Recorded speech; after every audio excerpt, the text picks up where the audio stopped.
boy. Did you all come out for me, or is there somebody else that maybe you came out for? Well, it doesn't get any better than this. I mean, President Bush being inducted into the Hall of Fame, I mean, what a thrill. I don't know which one's more of a thrill, because he has been such a great friend for the last 10 years, and I just have to say a few things about him. In the last 10 years, we've formed a very close friendship. I was always invited when he was vice president to stay at his house. I went to stay at the White House and Camp David, Kenny Bunkport, but a couple of things came to mind when I was thinking about our relationship, and I happened to be at Camp David when the Gulf War broke out, and my husband and I were there. And it was just really interesting to see the man work under pressure, because we're playing tennis. I mean, he had to have like half an hour of recreation during that stressful time. So we'd be on the court, and every 10 minutes the phone would be ringing, and it was some leader. You know, it would be a president or a prime minister or whatever. And I tried not to overhear the conversations, but you know, I probably know some confidential information. But it was just great to see the way that the president worked under pressure, and he has always been able to separate, you know, work from family, friends, and he's been wonderful that way. Andy and I also went up the day before he was inaugurated, and I mean, that's pretty much a busy time for a man who's going to be inaugurated and the next president of the United States, and he had a lot of people up, and I remember he said, you know, he demanded that we have lunch with him the day before, and so we had lunch with him, and I remember leaning over to him and saying, you know, don't you have anything better to do than have lunch with me? I mean, there are all these leaders from all over the world were there, but that's just him. I mean, he's been great, not only to his family, but to his friends, and that's what makes it really special that he's here to share in this occasion. I want to thank him for that.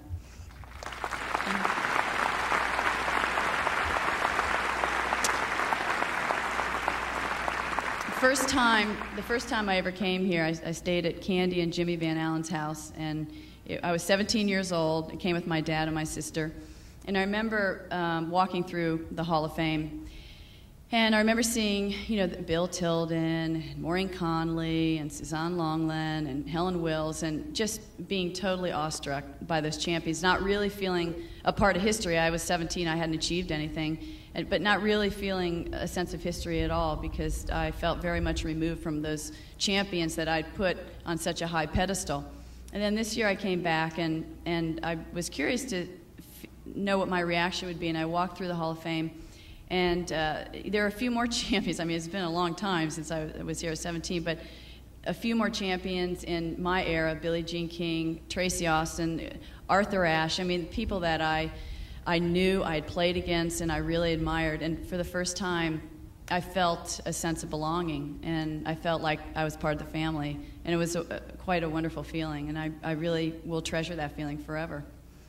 I think that this weekend for me is not about end results. Oh, you know, Chris's career is over, and you know, let's go back and look at it. But to me, I like to reflect on beginnings, and that brings me to my family. As you can tell, I have about 400 members of my family here, from aunts and uncles, cousins, my mom and dad, my sisters, my brothers, my son Alex. But I think I'd like to talk a little bit about what my parents have meant to me. You're never going to find greater tennis parents than my parents.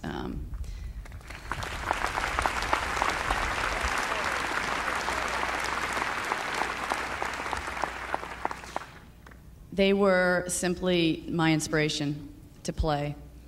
And very humble people, never had the knack of never putting pressure on me, which made it really easier for me to play in big tournaments.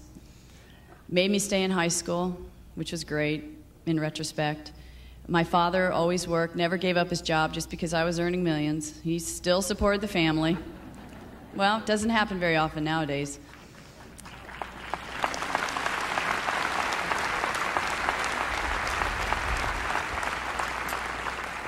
He's still working. He's 71? 71? Sorry, Dad. Well, everybody knows my age, so it's about time they knew your age.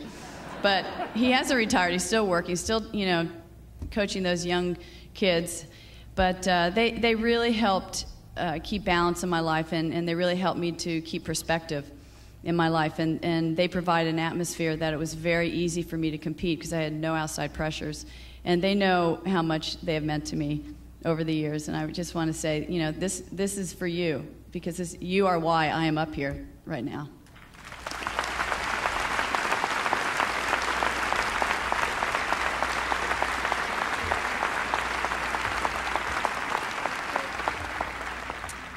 Thanks to all of you, because I just felt so much love and support from all of you, and it really made me want to stay in the game longer. I mean, sure, Martina came along and helped me stay in the game longer. You know, that's been said many times, but without your support, I think I would have probably faded away a long time ago. But I always felt, especially in America, being an American, that I had your support, because you saw me grow up and go through adversity and, you know, become more maybe of a human being, and I really appreciate that.